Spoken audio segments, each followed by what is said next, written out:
Saudara, mantan pemain Oriental Circus Indonesia atau OCI melaporkan dugaan penyiksaan dan eksploitasi tempat mereka bekerja kepada Kementerian HAM. Pendiri sirkus membantah tudingan mantan pemain dan menyebut tindakan kepada para pemain ini hanyalah bentuk pendisiplinan.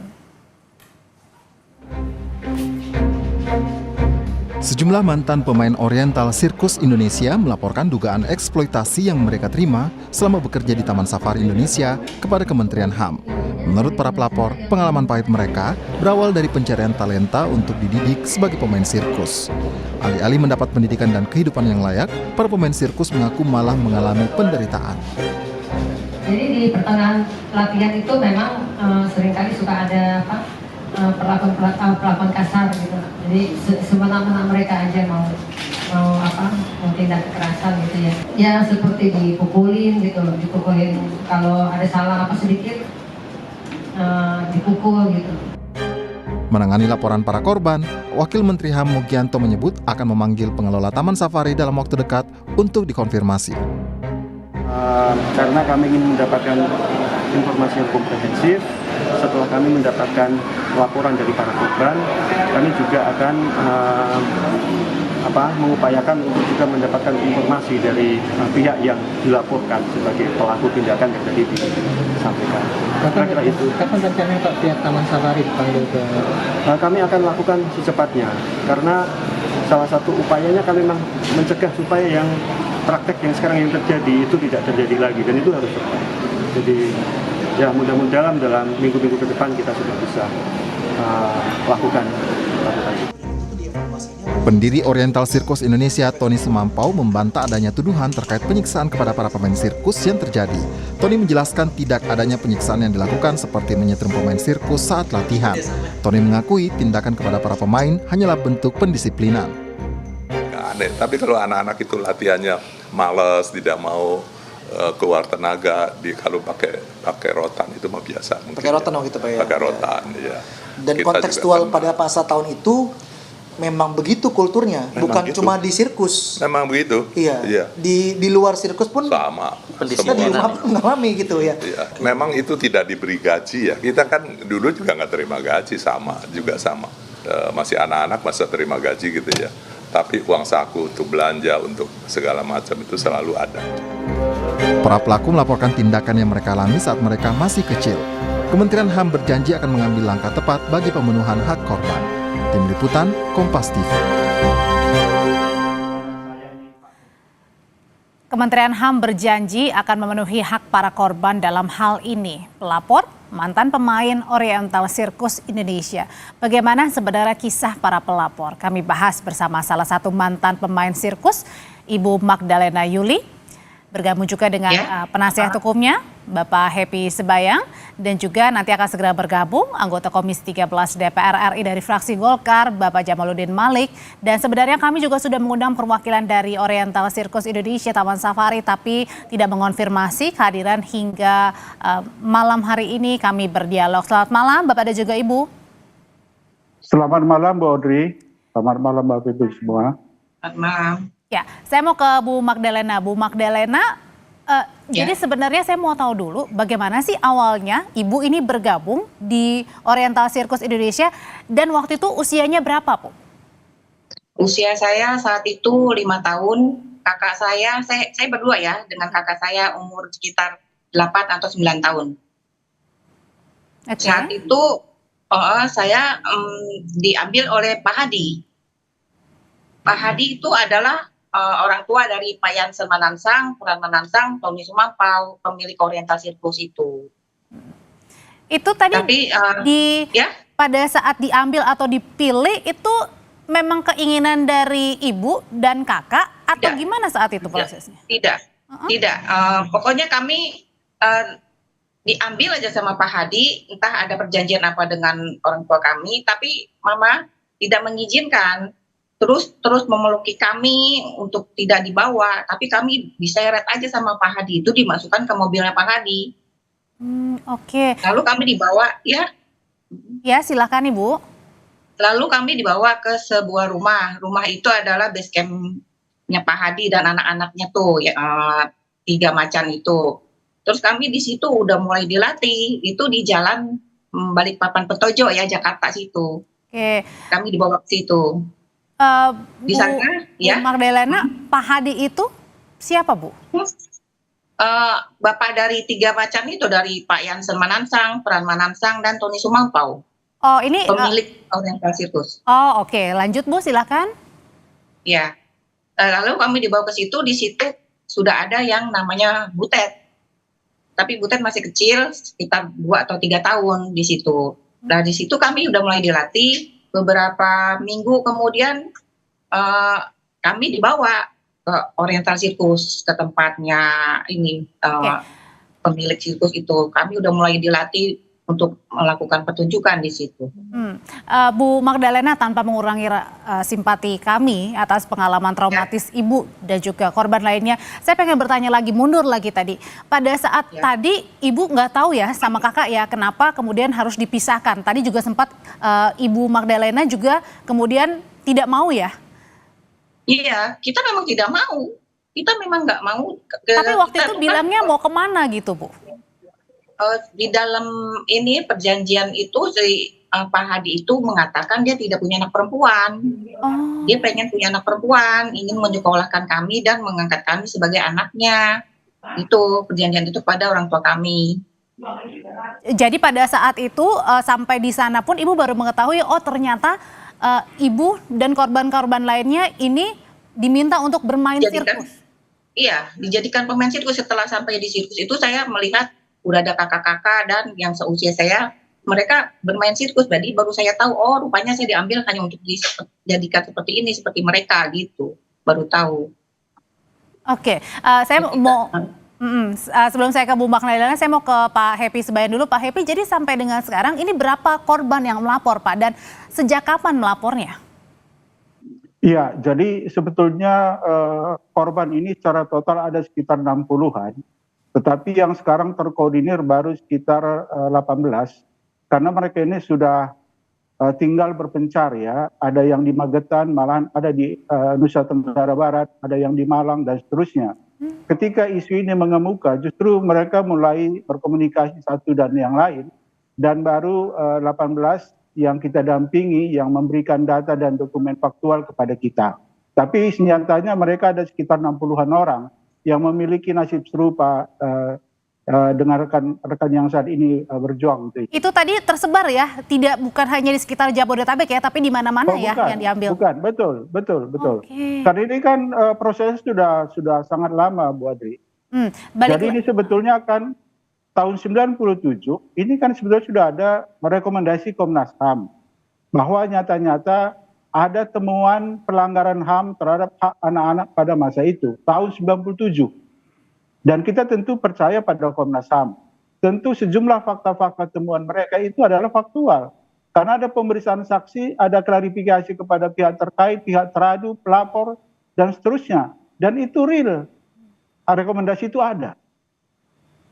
Jadi kalau misalkan tadi saya tonton di pernyataan Pak Tony Sumampau, bahwa misalkan tidak ada pelanggaran hak, berarti dia membantah rekomendasi Komnas HAM ini.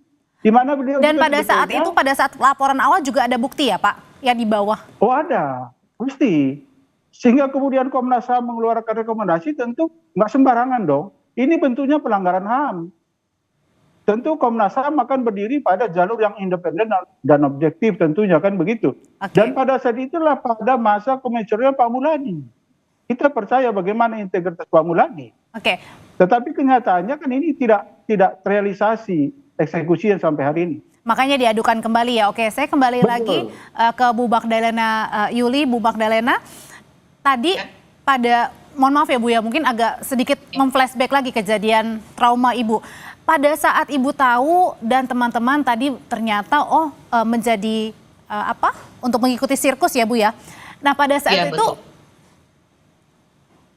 itu ada nggak Bu, Ibu dan teman-teman yang lainnya meminta untuk pulang? Atau orang tua yang berusaha untuk mencari? Orang tua mencari, tapi kan kita karena hidupnya di lingkungan sirkus berkeliling Indonesia, jadi orang tua nggak tahu kemana harus mencari kita pada saat itu. Di tahun 86, saya mencoba kabur bersama teman. bersama teman wanita gitu. Kita mencoba kabur tapi ketangkep, dipukulin lagi, ditangkap, dipukulin kita. Oke. Dan itu adalah salah satu bentuk kekerasan yang dialami ibu dan kawan-kawan lainnya. Iya betul. Oke, kalau tadi kan dari pihak OCI membantah ya, kalau sebenarnya pada saat itu adalah bentuk pendisiplinan ya. Apa yang pembelaan yang ibu ingin katakan, Bu? Sekarang yang saya pertanyakan kepada mereka, kalau mereka bilang mengangkat kami sebagai anak, kenapa kita diperlakukan seperti itu, tidak manusiawi, dan kita tidak disekolahkan seperti anak-anak mereka, gitu kan? Kalau kita dianggap anak, kenapa kita hanya dijadikan ini sebagai pemain sirkus untuk mencarikan uang untuk mereka, gitu? Kami tidak disekolahkan, kami nggak tahu identitas, kami kehilangan orang tua, masa kecil kami semua kehilangan itu semua. Direnggut semuanya ya Bu ya. Nah mohon maaf Bu, balik lagi tadi pada saat Ibu bercerita tindakan tidak manusiawi, mungkin seperti apa Bu? Contohnya beberapa kasus saja. Ya seperti gini ya, kita kepengen makan permen aja, kita harus mungut di kolong-kolong tribun bekas penonton. Setelah pertunjukan kita mengutin permen. Seperti kita kepengen makan jeruk, kita harus nunggu ampas dari perasaan untuk anak-anak bos itu. Kita nggak pernah menikmati makanan seperti itu. Seperti makan kita nasi bungkus untuk 2 bungkus itu untuk 3 orang seperti itu. Pokoknya ya tidak manusiawi sekali menurut saya. Kita sampai remaja, saya baru dapat uang sekitar 5.000 per bulan. Katanya itu uang sabun. Kita tidak mendapatkan apa-apa. Cuma setahun sekali kita diberikan baju untuk seperti hari Natal gitu aja. Oke, balik lagi ke Pak Happy Sembayang. Pak Happy, yang diadukan ini eksploitasinya, kekerasannya, atau ada hal-hal lainnya yang juga menjadi bentuk laporan sehingga ini harus benar-benar ditindaklanjuti, karena tadi ya dari kecil dan mereka juga tidak tahu sebenarnya. Jadi gini Bu Aura, jadi yang pertama tentu rujukan kami adalah rekomendasi Komnas HAM yang ada temuan telah terjadi pelanggaran HAM. Pelanggaran HAM yang dimaksud di sini itu ada 4.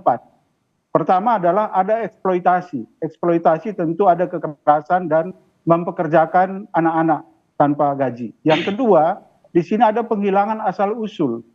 Dari 18 orang, 12 orang hingga hari ini tidak ketemu dengan orang tuanya, Bu Audrey. Mereka tidak tahu siapa orang tuanya. Mereka tidak tahu identitas yang sebenarnya. Karena mereka tidak tahu kapan mereka lahir, siapa orang tua mereka. Mereka tidak tahu. 12 orang sampai hari ini. Yang ketiga adalah mereka kalau dikatakan anak angkat tidak benar. Karena mereka tidak pernah disekolahkan kok. Mereka hanya tahu baca tulis. Dan satu hal penting, Bu Audrey, mereka selama ditampung di dalam orientasi sirkus Indonesia, mereka tidak diperkenalkan bergaul dengan masyarakat luas. Mereka terkungkung dalam suatu tempat yang terkhusus disediakan bagi mereka. Dan mereka tidak bisa bercampur dengan masyarakat pada umumnya hingga mereka dewasa. Bisa dibayangkan. Seperti itu. Jadi mereka kalau keluar dari aturan itu, ya tentu ada kekerasan. Kekerasan itu bisa berupa pukulan tangan kosong atau benda-benda tumpul yang ada di sekitar mereka, dan kekerasan-kekerasan verbal yang sama sekali tidak layak untuk diucapkan pada anak. Maka di dalam rekomendasi ini itu jelas dikatakan bahwa ini pelanggaran hak anak-anak, artinya bahwa pelanggaran terhadap pada situasi mereka usia anak-anak, bukan pelanggaran ketika mereka dewasa. Tapi kalau tadi saya tonton bahwa Pak Tony Sumampo artinya membantah ini, itu berarti dia membantah rekomendasi Komnas HAM ini. Oke, baik. Sebelum saya kembali ke Pak Heri dan juga Bu Magdalena sudah bergabung bersama kami, kini ada Pak Jamaluddin Malik, anggota Komisi 13 DPR RI dari fraksi Partai Golkar.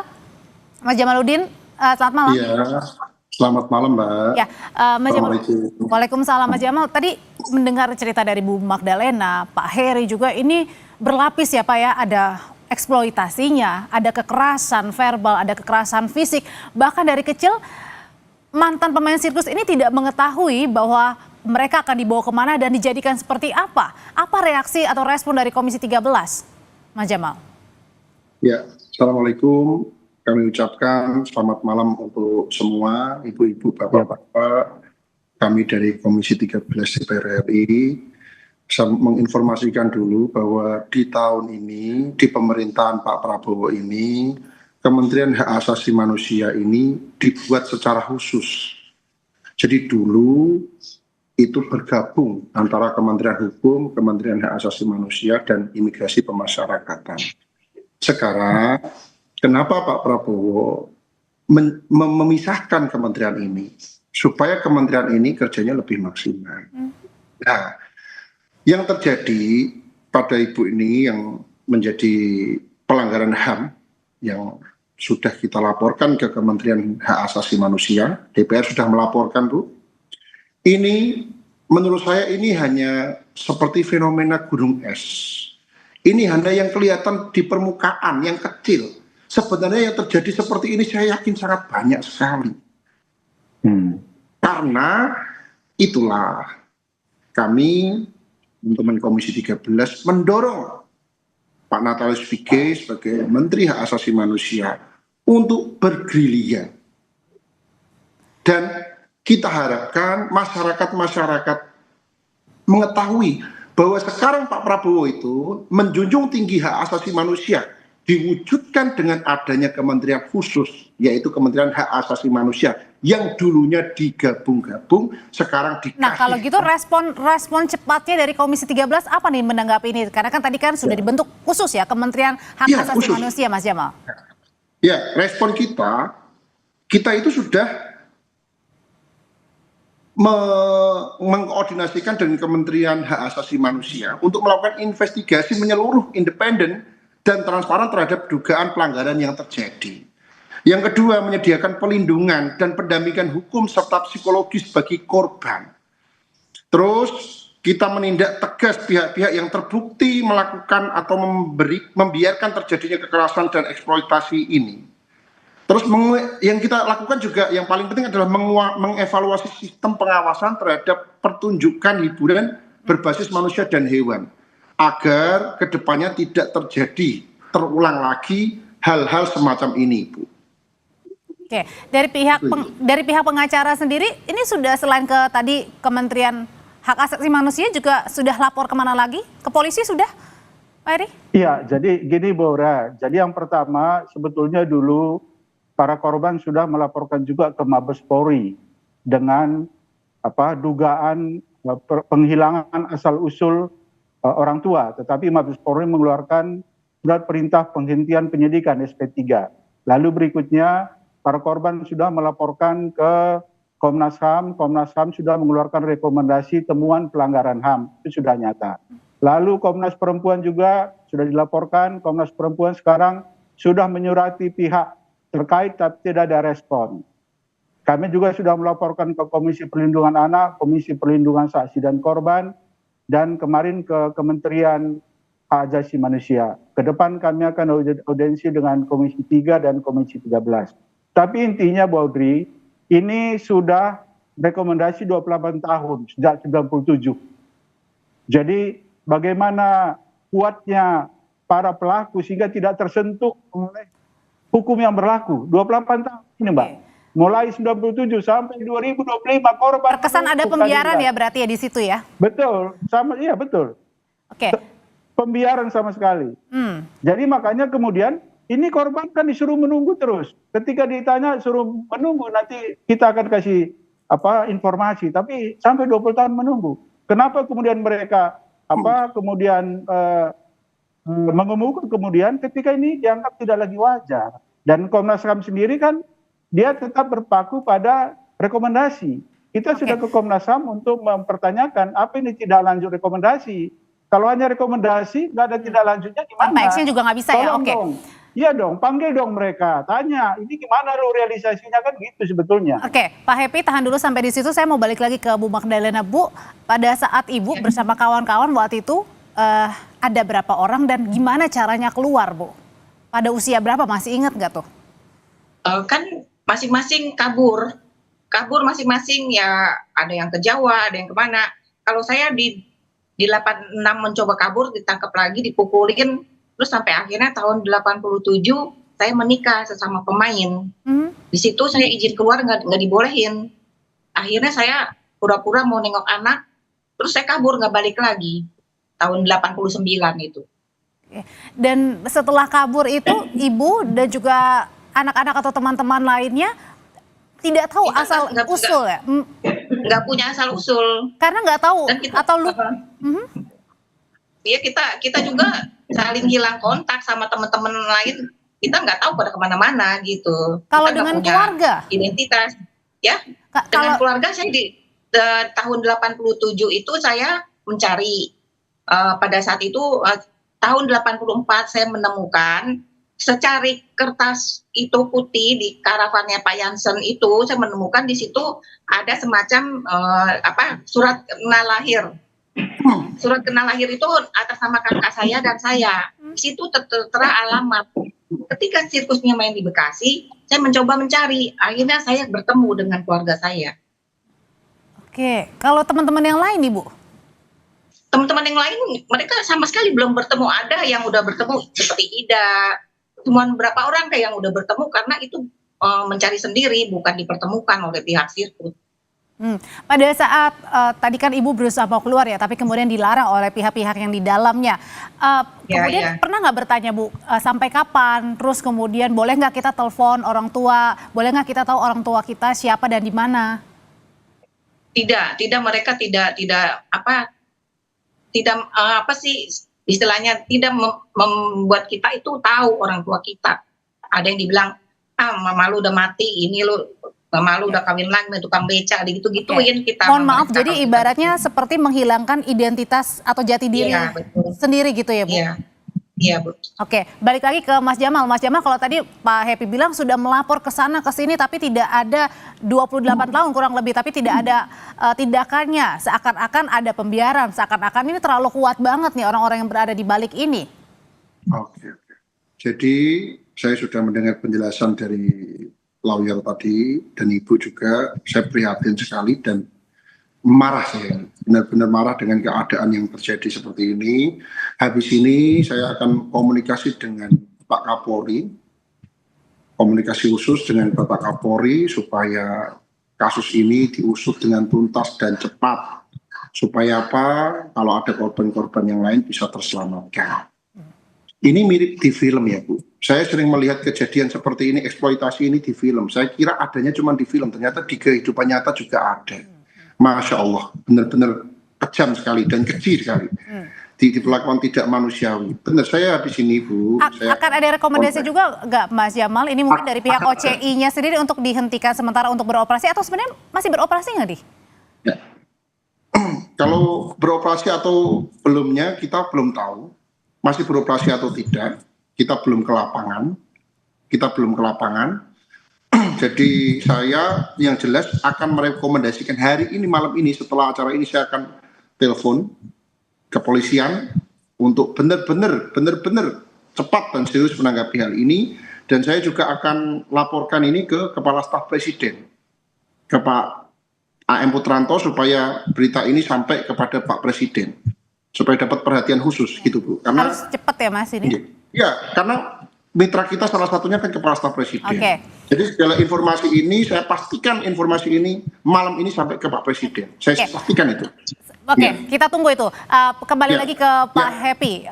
Pak Happy, ketika OCI ini kan vendor sirkus Taman Safarinya Indonesia, betul ya? Bukan Bauri. Jadi sedikit saya jelaskan.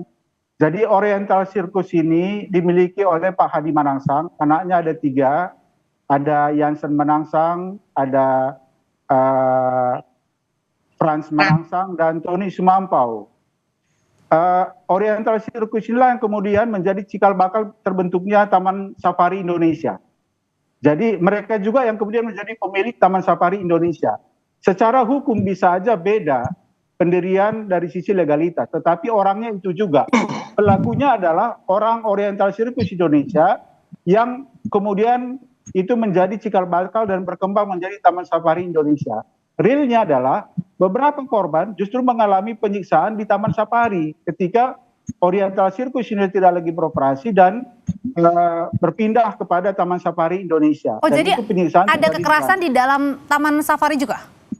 Betul. Dan saya rasa makanya seperti yang kemarin kita sampaikan di Kementerian Hak Asasi Manusia, kita mengusulkan dibentuk tim pencari fakta dari lintas sektoral agar ini kami menduga di sana masih banyak anak-anak yang sebetulnya ingin keluar. Ingin keluar sebetulnya. Artinya begini, ini kan mencuat kasusnya tahun 97. Bisa jadi sejak tahun 97 ada perbaikan tentang kesejahteraan di sana sejak tahun 97. Tapi teman-teman ini kan kelamnya itu kan sebelum tahun 97. Itulah penyiksaan yang paling berat dan kekerasan yang paling berat. Ketika ini mencuat kasusnya tahun 97, bisa jadi pihak Taman Safari itu memperbaiki segala sesuatu di sana agar lebih baik. Mungkin begitu. Kalau gitu, Mas Jamal, perlukah ada mungkin rekomendasi untuk diinvestigasi tadi juga termasuk ada di Taman Safari? Apakah perlu mungkin ada penutupan sementara atau rekomendasinya? Sangat perlu ditutup sementara, sangat perlu karena apa? Ini benar-benar melukai hati kita semua. Ini fakta yang kita temukan, ada korbannya yang merintih ini saya 89 itu baru lahir ibu kabur 89, saya baru lahir itu. Saya masih bayi, ibu sudah mengalami penyiksaan sebegitu luar biasanya. Benar-benar.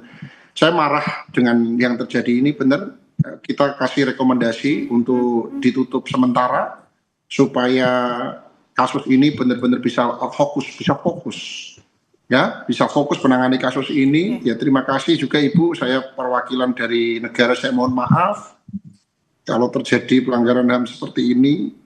Saya DPR, saya bicara mewakili negara saya, benar-benar keji sekali itu, keji sekali ya Bu. Ya. Ibu nanti kita minta kontaknya Ibu, saya secara pribadi apakah dibolehkan? Boleh. Nanti saya akan berkunjung ke tempat Ibu ya, secara pribadi. Ya, kembali lagi ke Bu Magdalena, Ibu, mohon maaf ya, saya harus bertanya banyak, pasti Ibu juga sampai sekarang masih trauma sekali. Bu Magdalena tidak bisa pasti Ibu dan kawan-kawan lainnya tidak bisa membalikan masa lalu lagi. Kalau bisa diulang, tidak pengen terjadi hal ini. Tapi sekarang sudah terjadi, Bu, berpuluh-puluh tahun, belasan tahun. Sekarang ini apa yang ingin Ibu sampaikan, Bu, dari kasus eksploitasi, kekerasan, menghilangkan jati diri? Ya, saya berharap ini tidak terjadi lagi. Dan saya berharap kita mendapat keadilan dengan apa yang sudah mereka perbuat kepada kita. Dan saya juga berharap teman-teman yang lain juga mendapatkan keadilan sama gitu. Seperti apa yang sudah kita rasakan dahulu. Dan Ibu juga ada dugaan bahwa ada orang-orang lain mungkin yang masih berada, kemudian tadi seperti Pak Happy bilang, mungkin saja belum bisa keluar. Ada benar memang masih ada. Ada itu, kita kan bergenerasi ya. Kita ini bergenerasi dari generasi 1, 2, kita bagian generasi 3, ada generasi 4, generasi 5. Oke, baik. Kami harap diskusi ini tidak hanya sekedar diskusi, Mas Jamal juga kemudian dari teman-teman dan Kementerian HAM juga harus bergerak cepat ya Mas ya untuk mengusut ini, karena tadi jangan-jangan masih ada orang lain yang masih belum bisa diselamatkan atau menyelamatkan diri. Jum ini selesai, saya langsung telepon kepada Pak Presiden untuk menyampaikan ini kepada Bapak Presiden. Kita tunggu tindakan actionnya. Terima kasih. Langsung ini. Terima kasih Pak Jamal. Langsung. Ya. Terima kasih banyak Bu Magdalena Yuli. Terima kasih juga penasehat hukum Happy Sebayang dan juga Jamaluddin Malik, anggota Komisi 13 DPR fraksi Partai Golkar.